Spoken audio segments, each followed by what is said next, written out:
Should we review some? Yeah, more reviews of albums, the long talk, where I talk about the facts. Here are the facts, ladies and gentlemen. Fact number 1. They are a band. Fact number 2. 1984. Okay, we're doing Those two. Powerslave and Master Puppets. Again, completely pointless. This is from 1984. This is from 1986.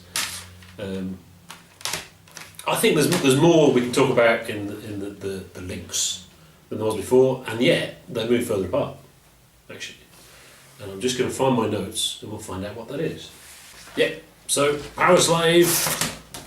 Yeah. Picture. You've got to have that in big. Haven't you? Look, see all the tiny little bits. And you do realise the thing about classic album covers. I think we'll talk about that later. That they're not good. But yeah, so it's the first album with the same lineup, the 5th album.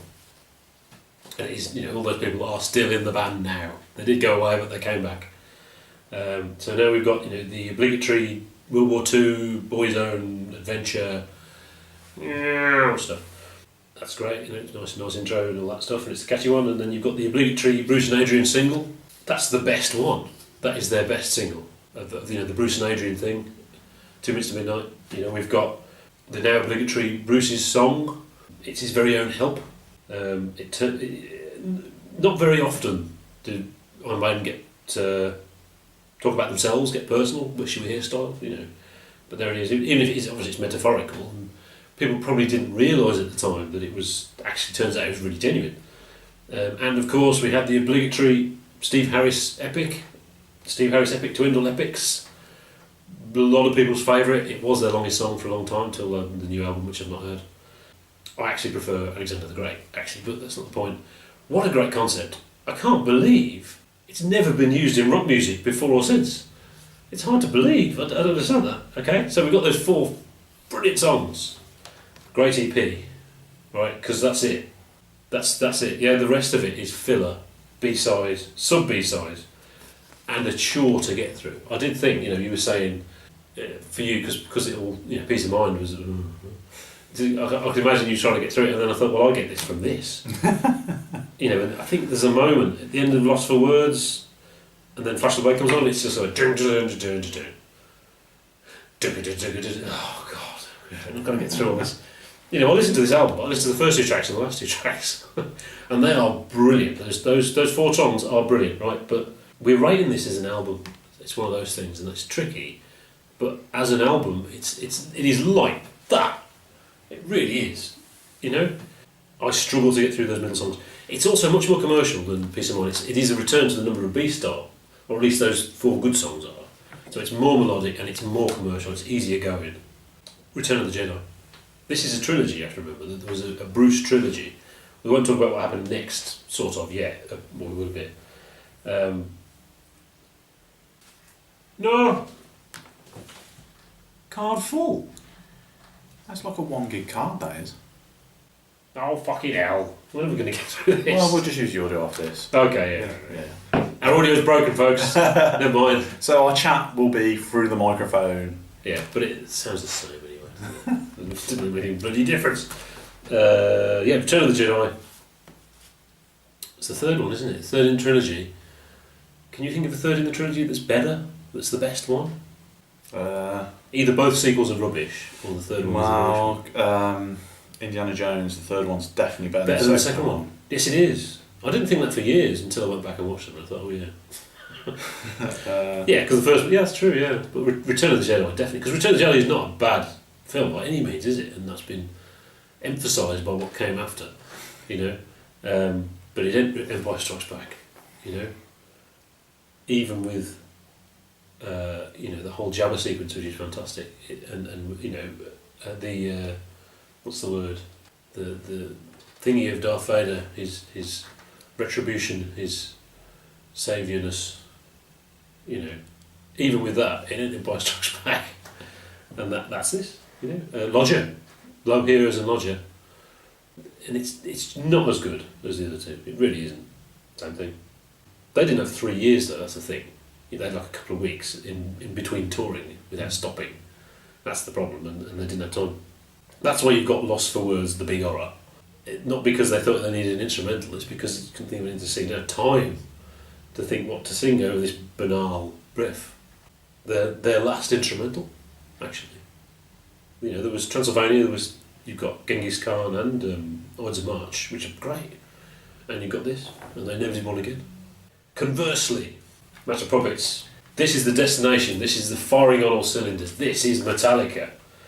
Yeah, if you say that's Metallica, Metallica aren't a joke anymore. Is it the best album of 1986? Perhaps we'll talk about that in a bit. You know, no filler. There's no filler on this track. Every single track is fantastic. There are preferred tracks, and you can guess. They talked about pushing themselves further than what they were capable of. That's a very proggy thing, isn't it? You can't do it, but let's do it anyway. Try. Just with pure belief, self-belief. It is far away better than Lightning. Riding Lightning. It is. Stylistically, there is a movement forward as well, actually. It all sounds like heavy riffs, really, doesn't it? Although, well, Orion, but yeah, first album without any Dave Mustaine input. He says he wrote parts of Leper Messiah. Kirk reckons it's just a few seconds of it, so it's like one riff, a little bit or something. It's the melody with riffs. It's not as heavy as Ride the Lightning. It's kind of not that heavy. But like I said, this is Metallica. That's what they sound like. It's all there. The vocals are there. More than I remembered, actually. You know, that's James Hetfield's vocal style when he was young and he had the rare. And the lyrics are there, really good lyrics, I think. The drumming is just fine on this one. I've got no moan. There are moments where he's just going, but it's just drumming. It's not like, why isn't he doing something with the rhythm? it's all fine. He had lessons, remember, and there he's really pushing himself. And whether that, he probably stopped pushing himself and went back, is interesting. But no, not going to talk about that now. Cliff, watch out, Cliff. His thing. He's on here. We see the Cliff influence in the melodies of all of it as well, and all that stuff. Kirk is now Kirk. I recognise him as Kirk, and again, Kirk was having lessons still. Whereas on the last album, he just sounded the same as the Iron Maiden guitarist. Now he sounds like Kirk. I find Kirk really boring. Lots of wah. That's my only moan about this album, actually. The guitar sounds are just deathly dull. So yeah, the guitar is better on Powerslave, actually. Because although it's still very banal, your turn, go, blah, blah, blah, some of their best melodies on it, so it's the pre-written guitar solos are really good. But yeah, overall, that's a better album. With or Without Mariner, which is the best song here, this is the best album out of those two. Okay, if we were playing top trumps between Metallica and Iron Maiden will be getting their ass kicked at the moment. Because the last two albums, I don't know if it's not been a fair fight or something like that, but I mean...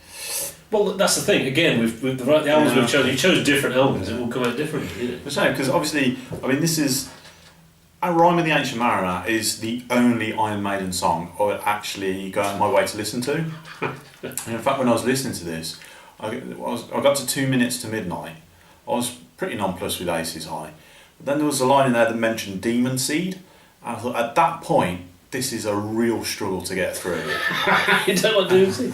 I think they're really good lyrics, 2 minutes to midnight. It's something with Bruce. Maybe, I just think Demon Seed, that's typical Bruce nonsense. and you say, Lost for Words, Big Orra is personal to him, and I think that's... Powerslave. Oh, sorry, Powerslave. Yeah. That's what you're on about, okay. Tell me why. It's actually quite a good... concept, isn't it? Yeah, it's quite a good track. And I think that's the problem with Iron Maiden. I think I finally realised what it was. This, the lyrics on this are personal to Hetfield, and he does a really good thing of sort of getting into his own psychological issues, his demons. Even when he doesn't know he's doing it, yeah. And he manages to tweak it out so it's kind of universal. So Master of Puppets, I can imagine Iron Maiden... We've just broke that. Oh, sorry. Dropped it. It's all falling apart. I can imagine Iron Maiden doing a song about a puppet master, but it would be about an evil puppet master that is from hell to come to control people. When Hetfield does a song about a puppet master, it's about himself and drugs and his relationship with Hetfield's in control of his own life and stuff like that. Yeah. And that makes it actual art in my mind. You know, that is actually sort of quite a difficult thing to do, to go inside yourself, explore your own demons, because I imagine it's quite a tough thing to do, like. Well. And especially for someone like Hetfield, who seems quite caught up on other people's perceptions of him. You know, yes. He wants to be sort of... the hard man. Yeah, the hard man sort of thing. He doesn't want to seem sort of weak in any way. And I watched it. It just happened. I said to you, I'm getting quite bored. There's nothing for me to watch on YouTube. Yeah. I ended up watching a Hetfield interview with Joe Rogan. And Joe Rogan is a complete tool. I can't stand the guy. Like, but Hetfield was quite interesting. He got into chatting about bees. He keeps bees. And he actually mentioned in that he's quite a nerdy person, sort of thing. Yes. And his conversation about bees was absolutely fascinating. Now, I've got a soft spot for bees on my own. I'd love to keep bees. Really? Yeah. I'll be coming around here for I'd love bees. But it was really fascinating. There was a sort of like a nerdy side. I think he's kind of suppressed that over his life. That's what it is. Yeah. That's and why I think don't it's like coming out in his music, sort of thing. Yeah. Which means this has infinitely more value than this. Which is disintegrating in my hands, metaphorically. You know, metaphorically perfect. What is it's all the bandages? It's a Theresa May moment. You've opened the B45. Yeah. So basically, if I was to do an honest review of that, and we were just reviewing that, I'd actually say not bad. But you like the last track? I like the last track. I quite like Powerslave. Not much else there for me. I only actually skipped 2 tracks. I think I got halfway through and I thought, I know that now, to skip that. Once I've got over my hang-ups about the ridiculous themes. They're not. I mean, when he says demon seed, he doesn't actually mean it's the demon. It's just killers breed all the demon seed, the glamour, the fortune, the pain. Yeah, you're right. It's just You're metaphorical, isn't it? I'm going over the top, sort of thing. But it did become that. Yeah. It did become writing about monsters. Yeah. And there's a Dio sort of style to his lyrics, his warbling, which really does my head in. I just got no ear for that type of thing. I think it's quite the operatic vocal thing. It's a tricky thing to master, and it's quite technically good. I just don't like the sound of it. So there's a lot of things there that I've got to push through to try and to try and like it, and it wasn't that bad. It's just a shame that it's come up against this. Yeah, which absolute is masterpiece. It's an all-time sort of classic, isn't it? Yeah, I'm reading the Metallica biography, so I'm cheating, but because the chapter was called Masterpiece, which is not just a pun, because it is their masterpiece. Yeah, it's absolutely the peak of Metallica right now. That's what they've got on here. The way it's sort of developed is they've actually. It's such an incredibly thing to do to put a decent intro on a song, yeah.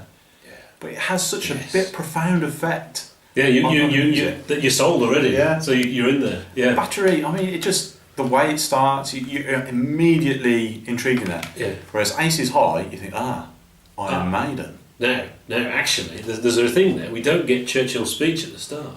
The music video had Churchill's speech at the start, and the concert, you get the live version, that's got Churchill's speech at the start, and that does help. We will never surrender. And then that would help. But this just goes, you got 4 tracks of awesomeness straight away. You've got 8 tracks of awesomeness. And then you've got like a slight drop. 5 and 6. Yeah. And then it goes back up. I mean, it is an amazingly consistent thing. Almost to the point, I used to consider this as a bit of an EP because I thought, oh man, that's incredibly short. And it's not short. It's just good. It's just brilliant all the way through. Like Dark Side of the Moon. Yeah. When we were talking about to go and see The Wall, go and see it live. It was just over so quick. Yeah. And then it's gone. It's like a double album. Yeah. It's not what you can't see it. You can't watch it on DVD. Yeah. It's nice on DVD, obviously, but it's not. Yeah. But yeah, and you've hit the nail on the head exactly, haven't you, about the difference. And it's about what art is. That Iron Maiden don't intentionally write about themselves. It's not about his art about ideas, and his art about observing, or his art about yourself, whether it's intentional or not. And actually, the impression I get Master of Puppets is about drugs, as in illegal drugs. I think. I don't think he's thinking. He doesn't think he's singing about himself. I always assume. I haven't looked into it much, but his drug was alcohol. Yeah. So it's not really illegal, but it definitely. Yeah, completely messed him up. Yeah, but I think he's saying, look, these people taking drugs, ruining their lives, probably singing about Dave Mustaine, I would suspect. And I don't know, I'm trying to talk into the microphone. I'm still doing it as well. And I think that's what it is, and that, you know, the mojo is there, they're at their moment, it's all converged and everything's happening, and he doesn't know, really, that it's not about hard drugs, it's about alcohol, and the fact that right there he's starting to ruin his life with alcohol. And it's about himself. I think he said something like that. Actually it's about myself. It's not about that at all. He may have actually said that. And it's, for me there's two things on there which are truly sublime, 6 Egg songs. Up there with, am I going to say it? Stairway Down. You know, it's those songs, aren't they? You know, it's the Bohemo and Kashmir and Free Bird. Orion and Master of Puppets, particularly Master of Puppets. But you have to remember, so James Hetfield, his upbringing, he had an extreme Christian upbringing, which he believed. It wasn't like he was being forced to do it. That, you know, it was no medicine. So he wanted to join the American football team and couldn't, because he couldn't do a medical check because they wouldn't let him. He wasn't allowed in his religion. And part of that, of course, will be, because it's Christian, alcohol, wine, bad drugs. So, you know, and they all had a T-shirt. Actually, there's an interview with him wearing the T-shirt. Alcoholica, one of the fans made for, or someone they knew, drank them all. Great T-shirt, they all had one, you know. But became quite a dark thing, you know. And you watch, and there's a fantastic bit of footage, awesome bit of footage of Day on the Green, which famously Led Zeppelin played in '77. They played in '85, and the single cam, and the camera is on Cliff, so it's really weird. You've got this fantastic footage of Cliff before they were famous enough to really be filmed very much, you know. But sadly, it's only a bit of the concert. But then you've got an interview with Lars and James. He's wearing that T-shirt, and they look incredibly young. It's really weird. Seeing James Hetfield so sort of skinny, without a beard, weird. But I mean, look, okay, you know, that's pretty cool. But this, look at that! How cool is that? And look, all the stuff on there, bit of that there, and the lightning. How can you not like that? How can you not like Eddie and all the imagery and all the comic book crap around the band, you know? And on the one, you know, we did say about, you know, the set is very brightly coloured. It's so cool. And, you know, apparently that each tour they have a new set and they have this sort of vinyl floor and everything. There's little messages on the ground and stuff, only the band can see. You know, stuff like that. I love all that, and Eddie is such a good idea. You know where Eddie comes from? So it's all very British and very, you know, trivial where it comes from, and originally it was Eddie the Head. Because it was just a head, and the Eddie the Head is the joke about as Eddie's born as a head. so his parents keep him on the mantelpiece, and then on his 10th birthday, these parents have secretly they've got him a body, and he says, "We've got you a new present. You'll be so excited." And he goes, "Oh, not another fucking hat." That's the joke, and that's Eddie the Head. So Eddie became his zombie, which was actually the cover, which was Derek Riggs' painting, which he painted as a punk with shorter hair, which he lengthened the hair a bit to turn it into a rocker, and that became Eddie. Look how cool it is. I mean, it is kind of cool, but I think I'm sort of rejecting it because it seems a bit lazy to me. I mean, you make the music, yeah, and then you do the surround, which Pink Floyd were very good at. Yeah. Yeah, the stuff around it, which kind of supports the music and becomes it becomes a part of the album, a presentation to the world. Yeah. Yeah. This just seems like fannying around. You know, it's a sort of okay. Yeah, I mean, it looks kind of cool and all that, but I mean, realistically, sort the music out first and then mess about that. I mean, you can have a good album, yeah, with great music with a shit cover. Yeah, which we've done many. We've done many like that. Yeah. But when you've got like an average album with a cool cover, that just seems like a waste of time. Yeah, I can only, for example, I can only put like a poster like that on my wall if I like Iron Maiden, And you like that And album? I like that album, yeah. So that's got to come first, yeah. Well, as a kid, I had a T-shirt, which I think it disappeared. I don't know where it went because I didn't wear it very much. It was really cool, yeah. Grim Reaper, and it was like cartoon Grim Reaper. I didn't know there was a band called Grim Reaper. I had no idea. It's just Grim Reaper. But I wouldn't do that now. As a 40-year-old man. It's not very interesting though, is it? I mean, it is cool, but it's not it's not sort of sparking any sort of like, what's going on here? I mean, you have to remember it's all comic book, and Metallica as well, because they like comics and they like I don't know what you call it, pop literature.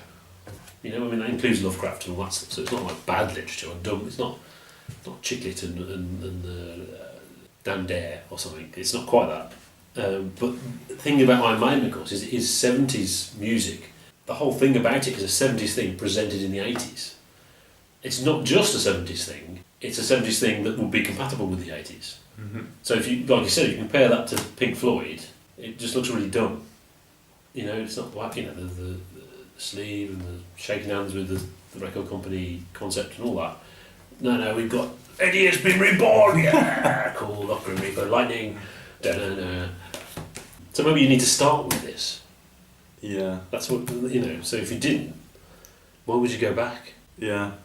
And conversely, the Metallica right there, that's 80s music. Okay, Cliff is kind of 70s, but that is 80s music. There is an 80s-ness in there, and it's brilliant.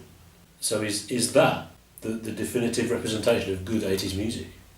Oh my God. And like I said, it's quite funny, 1986, is it the best album of 1986? So, came out in 1986. Is it better than So?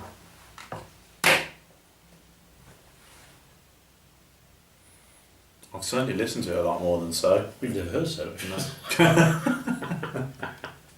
No. Well, you think, yeah, Sledgehammer's great, isn't it? But it's not as good as bloody Orion. Is it really? Yeah. But yeah, intros. A lot of that is Cliff, actually. I mean, obviously, Damage Inc., the ultimate thrash metal song for me. What's thrash metal? Is that crap? No, listen to Damage Inc. But you need that, the volume control, bass volume control. And it's not just brrr, it's some really cool chords. It's, on the bass before it comes in, when it comes in, it's like, it's not, it's just heavy, it's like, yeah, the way it's presented definitively, they're right there. Yeah. So yeah, Live After Death, I pointed out as well. I thought we'd briefly talk about that because it fits with Powerslave. It's all part of the same thing.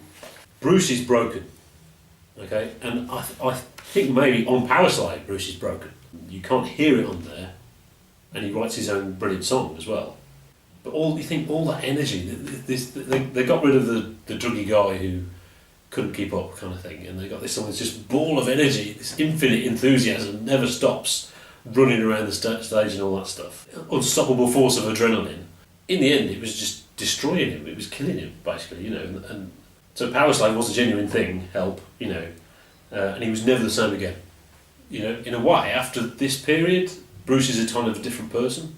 We don't know, but I mean, in terms of his musical persona, something, he was never the same again.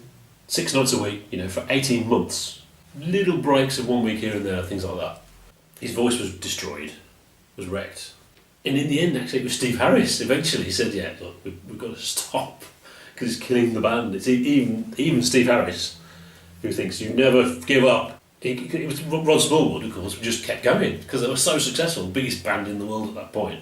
He just kept filling up the diary with more dates. Keep going. If Steve Harris hadn't said stop, they'd probably still be on tour now. 2 minutes to midnight. Oh wait, hang on, they are. They did stop in between though. Next week, different person, sounds different.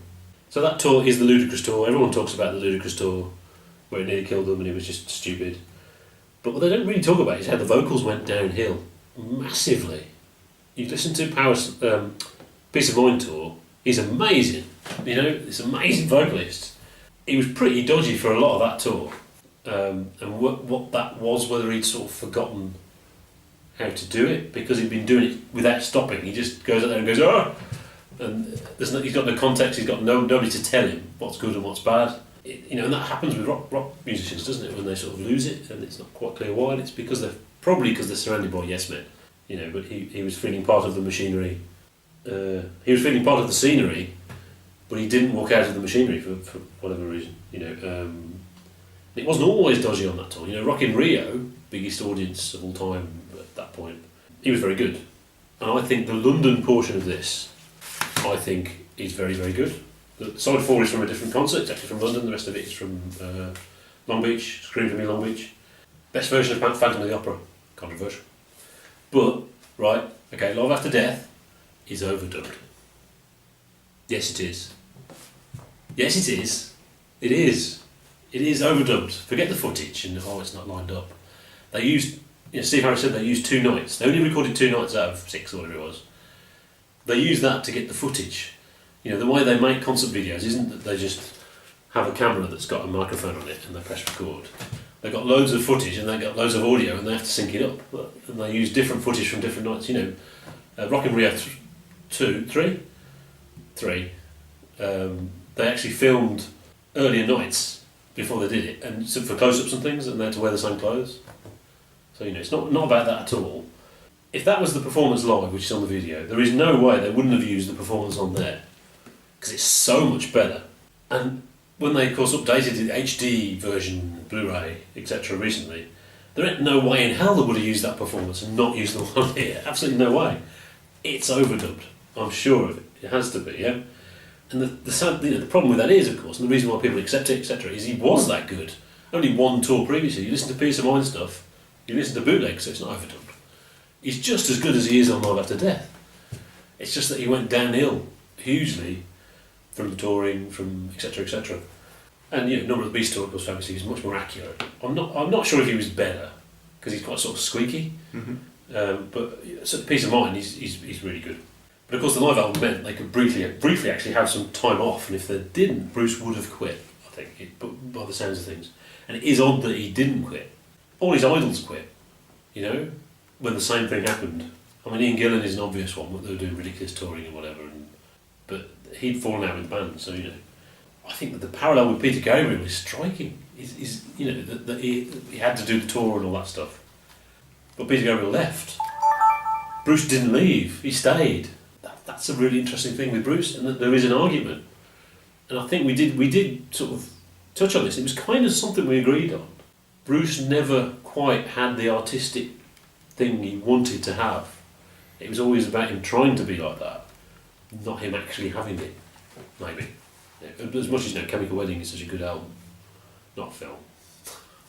And I think we did both agree on that, and that you spotted that hugely as a thing, that he's not artistically, it's not really there. It's aspiring to, it's not getting there. So the Live After Death cover, anyway, has a quote, a Lovecraft quote on the front. Shall we read it out? Why not? That is not dead, which can eternal lie, yet with strange eons in death may die. But yeah, Lars bought that in Copenhagen while they were recording that. There we go, we got there. Yeah, so we've got, which one is it? Yeah, it's The Thing That Should Not Be. It's like loads and loads of references to Lovecraft stuff. It's not one Lovecraft thing, it's like loads of references to it that came from there. Some of the best middle sections on it, actually. Middle section of Two Minutes to Midnight and the middle section of Powerslave is great. I think Two Minutes to Midnight is some of their best solos because it's pre-written stuff, it's very melodic. Powerslave, middle bit of that I always really like, much more than the song, actually. And obviously, Mariner, all the cool stuff in the middle. I had Behind the Iron Curtain video, the half-hour video, before I had Powerslave or Live After Death, which I'd never heard. And then I got Live After Death, the vinyl, and then I got Powerslave. So the dodgy middle songs that, of course, they didn't play live. They played Lost for Words on the tour, and tellingly, of course, didn't put it on the live album because why would they do that? It's obviously just to give Bruce a break. That's the only reason they were playing it. But Flash of the Blades, the Duellists, Back in the Village, never played live. I don't think so anyway, because they're not good enough. They're sub B-side. Mariner is the best song here. No. No. Master of Puppets is the best song here.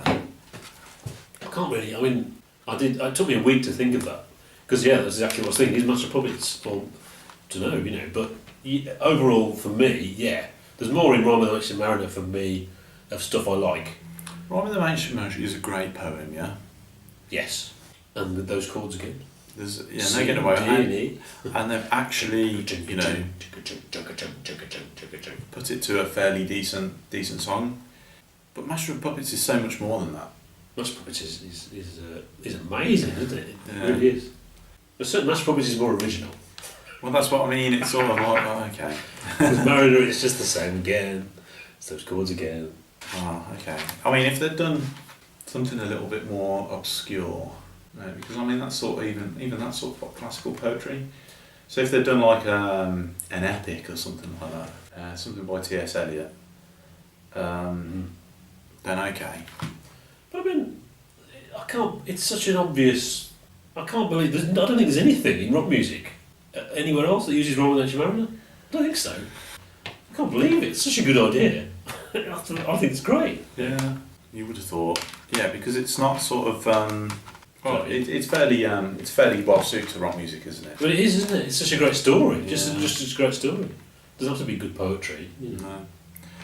But yeah, I mean, it is very good. But I'm not going to put this album on just so I can listen to Rime of the Ancient Mariner. Well, not anymore. You can just put it on YouTube or something. Yeah. It's good. Just Master of Puppets is better. In Dream Theatre, you sent me a Dream Theatre sort of cover of it. Oh, they did the whole album. Oh, did they? It Yeah. sounded exactly the same. It does. We cannot improve on this. Well, I a few years ago decided to learn the songs off it because I didn't know them and it didn't take very long, obviously. But I found to play along with something, I put on the Dream Theatre version just because it's tighter and it's actually pulse. It's easier to play along with because it's played better. But actually, it sounds the same. Even James and Bleed, it doesn't really sound different. It's much the same.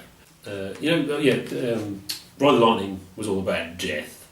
But this has a much better concept. Obviously, the whole album, you've got the cover, which isn't as good a cover when you really examine it. The hands, but when you glance at it, it looks alright. But the concept is brilliant. It's about control. Apparently, all the songs are about control, pretty much, apart from Orion, obviously. And obviously, like I said, Master of Puppets is. I think it's about drugs. I don't think it's about alcohol, and really, he was singing about himself.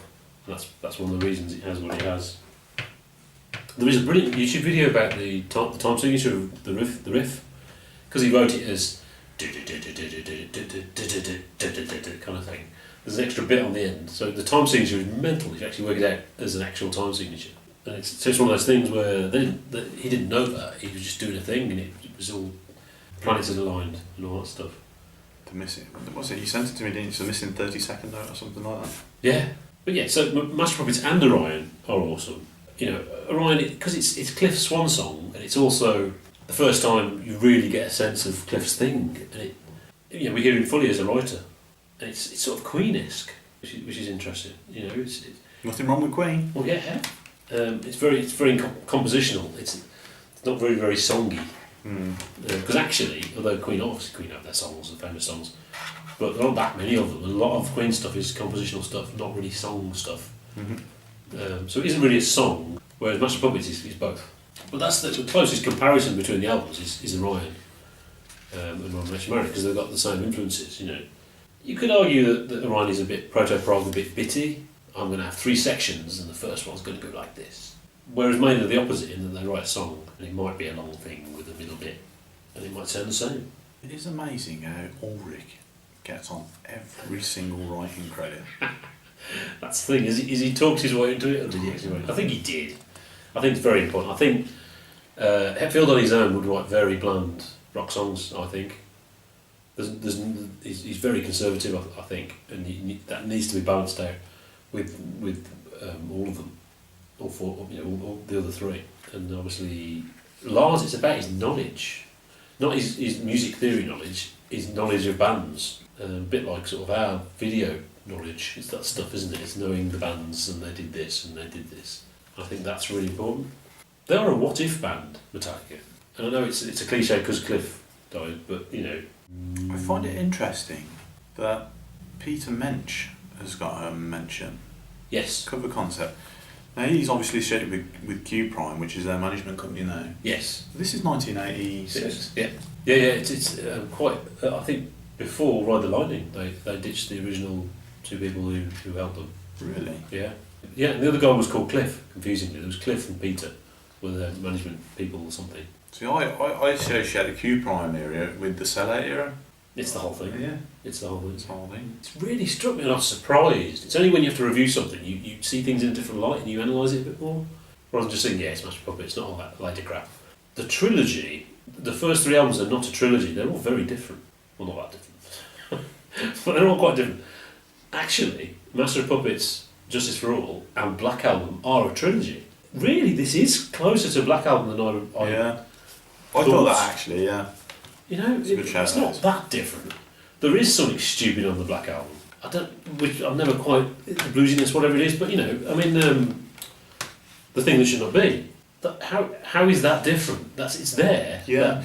Because it's slower, isn't it? Yeah. And which gives the songs time to hit home. Yeah. And I think that's sort of very similar to the... And Lars is doing the thing, but it's good. And maybe it is a Cliff influence about what's happening melodically or something, but it's surreal when it goes. It's weird.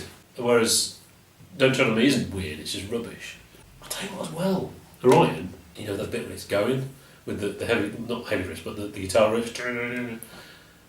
You just stood there screaming. You realise that good bit of the Black Album is actually from Orion. It doesn't go afterwards as well. My friend of misery. So yeah, the question is I don't really know what's different, it's just better. Well, obviously next week we're going to talk about stuff, but you have to remember next week it's still Cliff. Yeah. Although he's not there, his writing is still there. We're going to have to egg these suckers. In a minute. We have some... We've got more facts to go. We've got a good fact. We've got a relevant fact. The mother of all facts coming up. So here we go. Dirk Gently. We're not supposed to talk about Dirk Gently, are we? The first book. Okay. Oh, yeah. Right. Because he goes to see Samuel Taylor Coleridge. Yeah. He goes to see him. And he's talking to him about Albert Ross, this guy. But he mishears him and thinks he's saying Albatross. That is classic Douglas Adams. It's just, and the thing about Douglas Adams, occasionally it feels really profound, but in the end it's just silly, and that's what's so great about it. And I mean, there's an element of Maiden there. Yeah, because there's a cat with a halo. Yeah, there's a cat with a halo. How cool is that? You know, Freedom of Rock, R.I.P. Here lies Faust in body only. Metal lives. There's a. You don't take. People do take it incredibly seriously, but not in that way. You know, you just enjoy it. That's an 80s thing. Yeah. So that's why they did 70s music in the 80s. I mean, something just struck me actually. It's a bit like Ghostbusters. It's cool. It could be entertaining. Yeah, and in that sense. You mean the new Ghostbusters? Sure. Well, I'm not saying it's as good as the original Ghostbusters. Nothing is. Right. But what I'm saying is, you know, in a similar sense, that all the spiritual stuff of Ghostbusters was kind of secondary. Yeah. It was actually the cool stuff, the funny guys and stuff like that. But it was enough to get me running around the streets in my imaginary Ecto-1, hunting ghosts in trees and stuff like that. So, I Maiden, I'm sure it's pitched to 12-year-olds. No, well, if it is, Master Puppets is pitched to 10-year-olds. That's not true, Kev. Don't be silly. They're both into comics and all that stuff. Particularly Metallica, I think, actually. It's Cliff and Kirk, actually. We've run out of batteries. Have we? Can we plug it in? Yeah. Maybe we should do like a little thing. At the end, we'll record a little explanation. Everything that could have gone wrong recording this video went wrong. Yeah. We've had multiple cameras, sound recording issues. Yeah. everything's gone wrong. Yeah, so the original main camera went misty and shut start, and then now it isn't for some reason. And we had to switch back to this one because the other camera battery ran out. This bloody thing It got full. Yeah, the 1 gig card is full with our massive WAV file. The thing with Metallica, Master Puppets and the trilogy there, actually the Black Album is part of a trilogy, although I think it's crap. Well, no, I don't think it's crap. It is good, but I don't like the stylistic change. I now understand that last track on the Black Album. I can't remember what it's called. Don't tread on me. It sounds like a South Park piss take of Metallica. You know, they're trying to do damaging, of course, but they don't have the energy. That's the thing. Here, they're really, really driven. You know, Lars sounds like a really good drummer on here. He's been having lessons, and he's really driven. But Black Album, you could say, well, obviously Black Album was a big breakthrough commercially, but they'd already knew that was going to happen. It was just, you know, that was the way it was going. So it wasn't like they had to still fight to get it. They'd already got it. Yeah. You know, so they needed a great single and they had one, but it was already going to happen anyway. I suppose this represents success for Metallica. Yeah. Certainly does. You said this is it. The Black Album is trying to build into something else. I would guess, so that they can. Which is what they were always doing. You know, you compare this to Kill 'Em All, and the thrash people were complaining, and they have to defend while we're trying to do different things, and they're trying to widen that again with Black Album. But of course, it means really they're trying to. Their perception of what that is wrong. That's what I think. Become rock. Have we review the Black Album? Yeah, we did Black Album versus Dehumanizer. Oh, that was right. When I do the playlists, I'll put that in there. I'll do an Iron Maiden playlist and a Metallica playlist. It's the same video, isn't it? Okay, so have you got any more? Yeah, well, okay. Lyrics, Powerslave, we've got obviously the Coleridge thing. Coleridge. Mr. Coleridge. Samuel Coleridge Taylor, Cambridge University, etc. Coleridge University. Time machines. And like I said, why wasn't it done before or after? I don't know, it's a great idea. 2 minutes to midnight. Surely that's a great concept, isn't it? It's a great title as well, isn't it? I think it is. What's the concept? 2 minutes to midnight. The Doomsday Clock. You know. Oh, right, okay.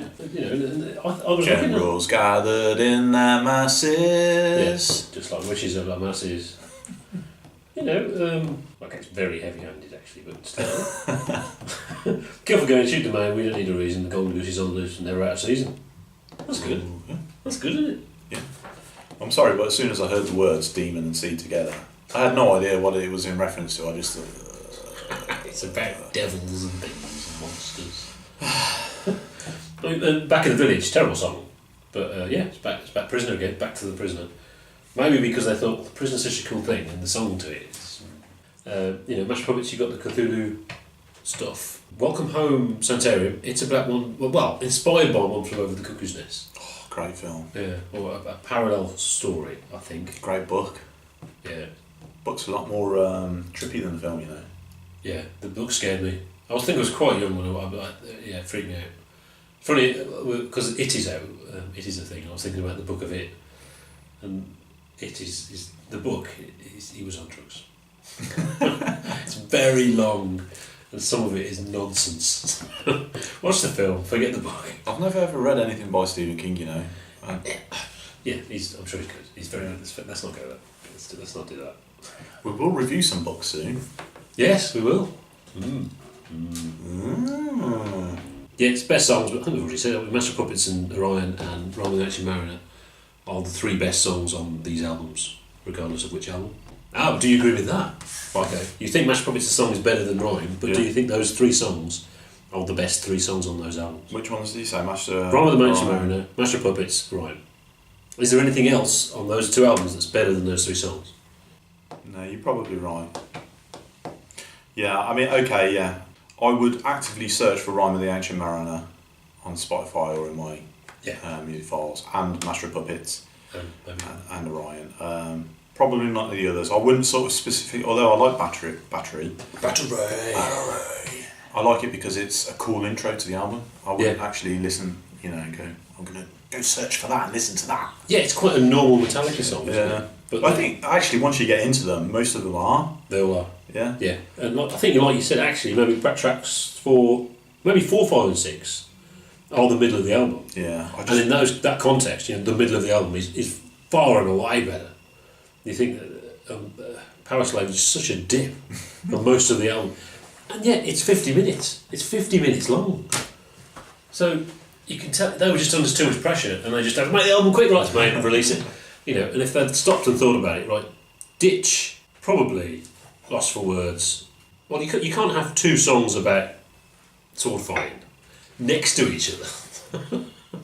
So maybe ditch, What's wrong with having 6 tracks? There's plenty of classic albums with 6 tracks. I actually think, there's a thing about this. I once heard a story. There's I can't remember the names of it, but basically, it was when memory was a big thing when programming computer games. How much memory you've got to play with. That was everything. Yeah, that was everything. Nothing else mattered.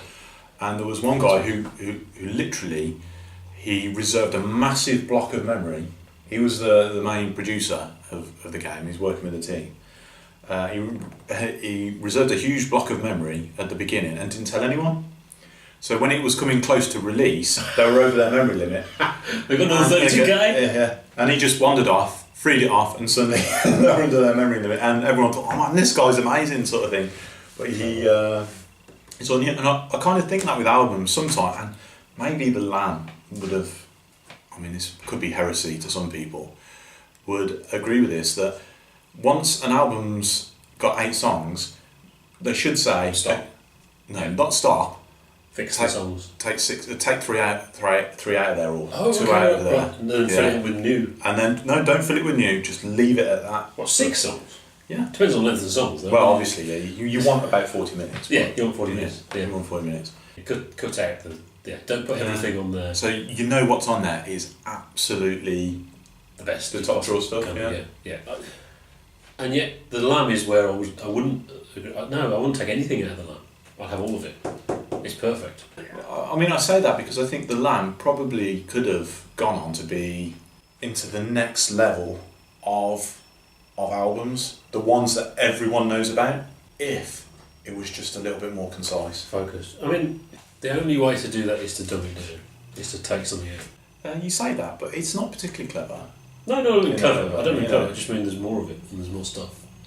There's this bit and then it goes down and that's the whole point of it. But when I know the whole thing so well, yesterday I found I didn't realise I was doing it, but halfway through the solo and then I just went with it. I was going